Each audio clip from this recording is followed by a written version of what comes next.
నమస్తే, welcome to I dream social spotlight with కవిత.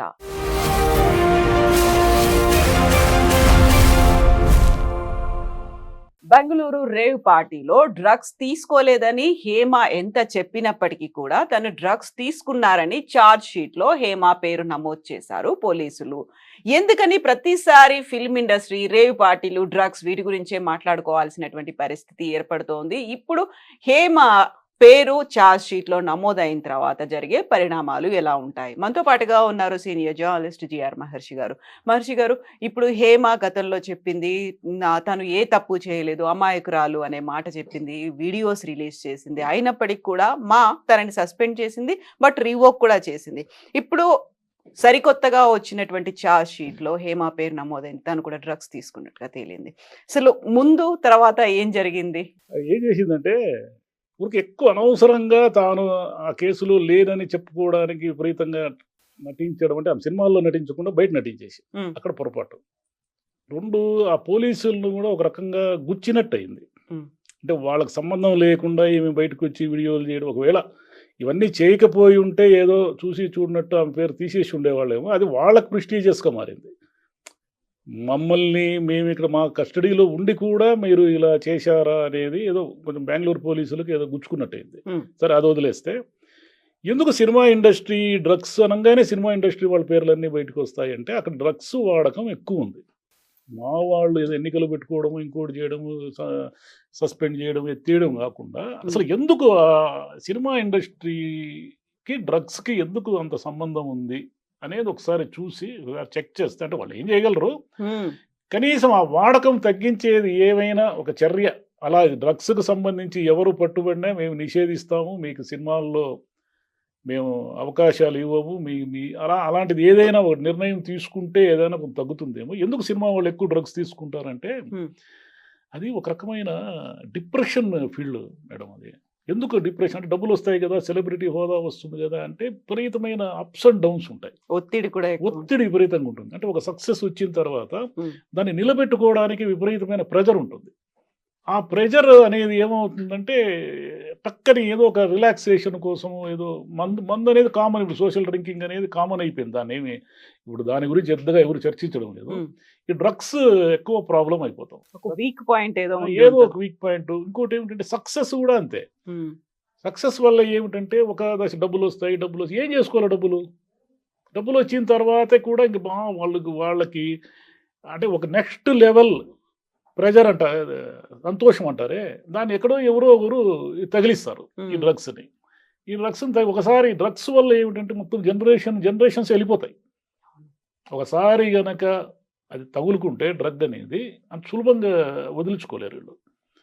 కాబట్టి cinema వాళ్ళని అనడానికి లేదు, బయట సొసైటీలో కూడా మీరు పబ్స్ పోతే అదేం సినిమా వాళ్ళే ఉండరు కదా, వాళ్ళే కదా, అమ్మాయిలు అబ్బాయిలు అంతా ఉంటారు. అదేం సినిమా సెలబ్రిటీస్ ఎందుకు ఉంటారు? ఈ రేవ్ పార్టీల్లో కూడా ఏమిటంటే హేమ గారు చేసింది ఏమిటంటే ఇదంతా గందరగోళం చేసుకుని తాను నెత్తికి తెచ్చుకున్నారు. ఇప్పుడు ఆమె డ్రగ్స్ తీసుకున్నారు, కేసు ప్రూవ్ అయితే 6 నెలల నుంచి 1 year శిక్ష పడుతుంది ఆమెకి, అంతే కదా, బెయిల్ రద్దు అయిపోతుంది, శిక్ష పడుతుంది. మరి ఏంటి, ఎట్లా తప్పించుకుంటే మరి అఫ్కోర్స్ ఇంకో పై కోర్టుకు అప్పీ చేసుకోవడమో ఇంకోటి ఏదో ఉంటారు అనుకోండి, ఎవరు జైల్లో కూర్చోరు అంత సులభంగా. కానీ ఈ డ్రగ్ కల్చర్ సినిమా ఫీల్డ్ని పట్టుకొని ఇంకా వాళ్ళని పతనం చేసేస్తుంది. చాలామంది యాక్టర్లు కూడా, ఇప్పుడు మనకు రఘువరన్ ఎంత గొప్ప నటుడు, అతను కేవలం ఈ డ్రగ్స్ వల్లనే చాలా తొందరగా చనిపోవడానికి కారణం డ్రగ్సే. ఆయన విపరీతమైన మాదక ద్రవ్యాలు లేదా మత్తు పదార్థాలకు అలవాటు పడి చాలా తొందరగా ఆయన చనిపోవడానికి ఎంత మంచి నటుడు అతను. ఇంకొక 10-20 ఏళ్ళు పైగా అతని కెరీర్ ఉండేది, అంత గొప్ప నటుడు అతను. వెరీ రీసెంట్ ఇంటర్వ్యూ భానుచందర్ గారిది చేశాం సార్ చెన్నైలో. తను చెప్పిన మాట, నేను ముంబైలో ఉన్నప్పుడు నేను వాడని డ్రగ్ అంటూ లేదు అనే మాట చెప్పి, సో మా అన్నయ్య అలవాటు చేసింది సరికొత్త డ్రగ్ మార్షల్ ఆర్ట్స్. ఆ మార్షల్ ఆర్ట్స్ నేర్చుకోవడం వల్ల వీటన్నిటిని నేను మర్చిపోయాను అనేది. సో ఆయన చెప్పింది ఒక 40 ఏళ్ల క్రితం ఉన్నటువంటి సంఘటన. అప్పుడున్నాయి. సో ఇంతకు మించిన డ్రగ్స్ నేను యూస్ చేయని డ్రగ్ అనేది లేదు అనే మాట చెప్పినప్పుడు, ప్రతిసారి ఇలా ఏదో ఒక పబ్బుల్లోనో ఇంకొక పార్టీలోనో డ్రగ్స్ ఉన్నాయి, దొరికాయి, అందులో సినీ నటులు ఉన్నారు అనుకున్నప్పుడు ఆ తర్వాత అది ఏమవుతుంది అనేది కూడా అర్థం కాని పరిస్థితి. ఊరికే మనం కొంతకాలం యూట్యూబ్లో మాట్లాడుకోవడానికి లేదా పేపర్లో వార్తలు రాసుకోవడానికి తప్ప, ప్రతిసారి ప్రభుత్వం ఏమంటా ఉంటుంది, యాంటీ నార్కోటిక్స్ సెల్ ఉంటాయి కదా, వీళ్ళు ఏమంటారు, ఇంక లేదు మేము ఉక్కుపాదం అదంతా చేస్తాము, డ్రగ్స్ లో ఎవరు దొరికినా వాళ్ళని ఎవరు పట్టుబడతారు, ఎవరో ఒక డ్రగ్ పెడ్లర్స్ సప్లైలు చేసే నైజీరియా వాడు ఒకడో ఇద్దరు పట్టుబడతారు. అసలు ఆడుతున్న వాళ్ళు ఎవరు, కొంటున్న వాళ్ళు ఎవరు, వీళ్ళందరికీ లింకులు ఉన్నాయని మీరే కదా చెప్తారు. ఎప్పుడైనా ఏనాడైనా ఎవరి మీదైనా చర్య తీసుకున్నారు. ఏమనంటే అయ్యో వాళ్ళు సెలబ్రిటీస్ పిల్లలు, వాళ్ళు వీళ్ళు పొలిటీషియన్స్ పిల్లలు, వాళ్ళ ఫ్యూచర్ పాడైపోతుంది. ఫ్యూచర్ ఆల్రెడీ పాడైపోతుంది డ్రగ్స్ ఇంకా వాడకం పెంచడం వల్ల. ఎక్కడో ఒక చోట దాన్ని గట్టిగా కట్టడి చేస్తే కనీసం ఆ భయం అన్నా ఉంటుంది. అంటే చట్టం చాలా సీరియస్గా మన మీద యాక్షన్ తీసుకుంటుంది అనే భయం అన్నా ఉంటే కొంచెమైనా అది ఆగే అవకాశం ఉంది. ఏముందిలే మనం మేనేజ్ చేసేయచ్చు, ఏం పెద్ద పెద్ద కష్టమేం కాదు, దొరికితే ఏమవుతుంది అనే మూడ్ వచ్చింది అనుకోండి, దానివల్ల ఇంకా ఎక్కువ నష్టం జరుగుతుంది. మీరు ఇన్ని వార్తలు వస్తాయి, ఇన్ని టీవీల్లో చర్చలు వస్తాయి, అరెస్టులు చేస్తారు, వాళ్ళని ఏదో ముసుగులు కప్పి తీసుకెళ్తూ ఉంటారు కదా. ఇన్ని జరిగినా మళ్ళీ రేవ్ పార్టీలు ఏమైనా ఆగుతున్నాయా? ఏమీ ఆగడం లేదు. అవి అట్లనే నడుస్తూనే ఉన్నాయి. అవే డ్రగ్స్ వాడుతూ పబ్బుల్లో వాళ్ళు కస్టమర్లు వాళ్ళు కోరుకుంటున్నారని డ్రగ్స్ సప్లై చేసేవాళ్ళు పబ్స్లో చేయకూడదు కదా. మామూలుగా వాళ్ళు లిక్కర్ మాత్రమే అమ్మాలి. వాళ్ళు లిక్కర్ కాకుండా ఇవి కూడా ఎందుకు అమ్ముతున్నారు? ఎందుకంటే విపరీతమైన డబ్బు వస్తుంది దాంట్లో. డబ్బు విపరీతం, అదంతా కొన్ని మిల్లీగ్రాములు అమ్మితే కూడా వేల రూపాయలు వచ్చేస్తాయి. మరి ఆ వేల రూపాయలు అంత ఈజీగా రావాలంటే ఇంక వేరే దారి ఏముంది? డ్రగ్స్ అనేది ఏమిటంటే మీకు యుఎస్ ఒక దశలో సర్వనాశనం కావడానికి ఇవే కారణం. మీకు వింటారు, అతను కొలంబియా డ్రగ్ లార్డ్ ఉన్నాడు కదా, అతను యుఎస్ను ఒక దశలో సర్వనాశనం చేశారు. కొన్ని దేశాల్లో కాల్చేస్తారు, మరణశిక్షలు ఉన్నాయి డ్రగ్స్ సంబంధించి ఏదైనా పట్టుబడితే. మనకు కూడా చట్టం అంత కఠినంగా ఉందనుకోండి, కనీసం కొంత మనం, ఎందుకంటే చాలామందికి సెలబ్రిటీస్ వీళ్ళందరికీ కూడా ఏంటంటే టైం ఉండదు. వాళ్ళ పిల్లలు ఏం చేస్తున్నారనే టైం ఉండదు. వాళ్ళకి కావాల్సినంత డబ్బు ఉంటుంది పిల్లల చేతిలో. వాళ్ళేమో స్కూల్ దశ నుంచి లేదా కాలేజీ దశ నుంచి ఇవన్నీ అలవాటు పడిపోతారు. ఒక దశలో వీళ్ళు చూసుకున్నా కూడా వాడిని వెనక్కి తీసుకురాలేరు. ఎలా తీసుకొస్తారు? అప్పటికే ఆరోగ్యం పాడైపోయి ఉంటుంది, అతను డ్రగ్స్ లేకుండా ఉండలేని పరిస్థితుల్లో ఉంటాడు.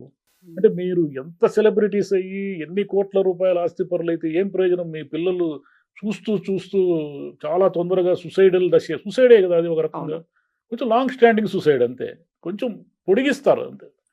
మరి మీ పిల్లలు మీ కళ్ళ ముందే అలా అయిపోతూ ఉంటే మీరు అంటే వీళ్ళు కొంచెం జాగ్రత్త తీసుకుంటే అసలు ఏం జరుగుతూ ఉంది, పిల్లలు ఏం చేస్తున్నారు, కాలేజీలకు వెళ్తున్న పిల్లలు ఏం చేస్తున్నారు, మినిమం అంటే పొద్దస్తమానం వాడి మీద ఏదో నిఘా వేయమని కాదు నేను చెప్పేది. మినిమం కనీసం వాడు ఎలా చేస్తున్నాడు, ఏం చేస్తున్నాడు, మనం ఇస్తున్న డబ్బుని ఎక్కడ ఖర్చు పెడుతున్నాడు అనైనా ఆలోచిస్తే కొంతైనా ప్రివెంట్ చేయొచ్చు. పూర్తిగా ఆపలేరు, పూర్తిగా ఆపడం అనేది అసాధ్యం. ఎందుకంటే ఏది మాత్రం ఆపగలిగాం మనం? ఏమన్నా మద్యాన్ని ఓ అని ఇంత పెద్దది వేస్తారు. సినిమా చూస్తేనే వాడు ఎవడైనా మందు తాగుతూ ఉంటే కింద స్లైడ్ వేస్తారు, మద్యం తాగడం హానికరం అంటారు. సినిమా మొదలు పెట్టంగానే దాంతో మొదలు పెడతారు, పోతారు రా మద్యం తాగితే. ఎవడైనా ఆపాడా? ఎవడు ఆపరు కదా. ప్రివెంట్ చేసుకుంటూ రావడమే అంతే. ఈ రీసెంట్ కాలంలో తెలంగాణ సీఎం రేవంత్ రెడ్డి కూడా ఒక మాట అన్నారు, ఏదైనా సినిమాలు ఇక్కడ రిలీజ్ చేయాలి అనుకున్నప్పుడు ఫస్ట్ మీరు దానికి సంబంధించి ఒక స్టోరీ లాగానో ఒక స్లైడ్ లాగానో యాంటీ డ్రగ్స్ యూసేజ్కి సంబంధించి ఒకటి చేయించండి అనే మాట చెప్పారు.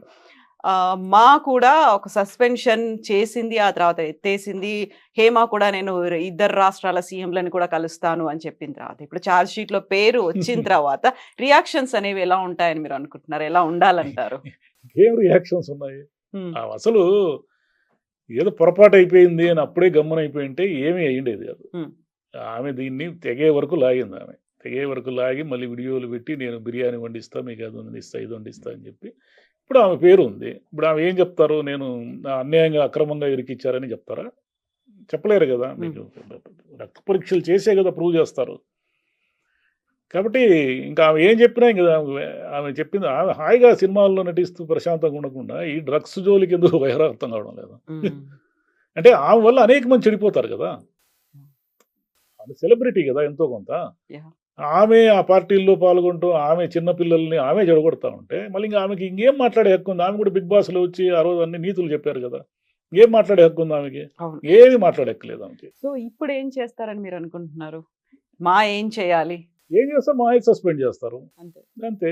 మళ్ళీ ఆమె కేసులు బెయిల్ రావడమో, జైలుకి పోకుండా తనను తాను రక్షించుకోవడమో ఏదో చేస్తారు. ఇంకో కోర్టుకు పోవడమో ఏదో చేస్తారు. టైం ల్యాగ్ చేస్తారు కదా.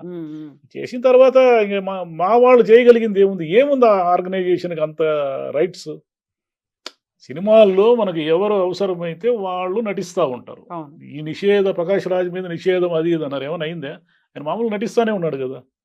అంటే అవన్నీ ఏం కాదు. ఎవరికి సినిమా వాళ్ళకి పలానా నటుడు కానీ, పలానా నటి గాని ఆ క్యారెక్టర్‌కి అవసరము అని అనుకున్నప్పుడు వాళ్ళు ఏ నిషేధాలు పట్టించుకోరు. హ్మ్. వాళ్ళు మామూలుగానే వచ్చి యాక్ట్ చేస్తూ ఉంటారు, వెళ్ళిపోతూ ఉంటారు. కాబట్టి ఇవన్నీ వ్యాపారం గదా! ఈ వ్యాపారంలో లాభ నష్టాలే ప్రధానం గాని, మోరల్స్, ఇమ్మోరల్స్ అనేటివి సెకండరీ. కాబట్టి ఎవరు ఏం చేయలేరు దాన్ని. హ్మ్. చేసేది ఏముంటుంది? ఏమీ కాదు, ఇంకా పోలీసులు ఏదైనా ఏమి తీసుకుంటే కాదు. యాక్షన్ కాకపోతే తీసుకోవాలి. ఈ సినిమా వాళ్ళు ముందు ఆలోచించుకోవాల్సింది ఏమంటే, తాము ఇప్పుడు మనలాంటి వాళ్ళు చెప్తే ఎవరింటారు? హ్మ్. ఒక సెలబ్రిటీ, ఒక హీరో ఏదైనా చెప్పితే, ఇప్పుడు జూనియర్ ఎన్టీఆర్ గారు ఏం చెప్తారు? ఇంటికి జాగ్రత్తగా పోండి బాబు, మీరు యాక్సిడెంట్లు వాహనాల కాకుండా ప్రమాదాలు చేసుకోవద్దండి, డ్రైవింగ్ జాగ్రత్తగా చేయండి అని చెప్తారు. అది పనిచేసింది జనం మీద. అవును. జూనియర్ ఎన్టీఆర్ గారు చెప్పడం వల్ల ఎంతో కొంత పనిచేసింది. ఎందుకంటే ఆయన కుటుంబంలో ఇద్దరిని ఇద్దరు పోగొట్టుకున్నాడు. పోయారు. హ్మ్. అలా ఎవరైనా చిన్న పిల్లలకి చెప్పాలి గాని, యువతరానికి ఏదో డ్రగ్స్ తీసుకుంటే ఏమైపోతారు, ఎంత నాశనం అయిపోతారో చెప్పాలి గాని, మీరే డ్రగ్స్ తీసుకుంటా ఉంటే ఇంకేం చెప్తారు? సో ఏం చేస్తుంది, లేకుంటే బెంగుళూరు పోలీసులు ఎలా రియాక్ట్ అవుతారు, అది మాత్రం చూడాలి ఇంకా. ఏమి రియాక్ట్ గారు ఏమవుతది? ఇట్లాంటివన్నీ ఎన్ని చూడలేదు మేడం. ఏమన్నా అయితాయా? Yes sir, thank you so much sir. Thank you. Thank you.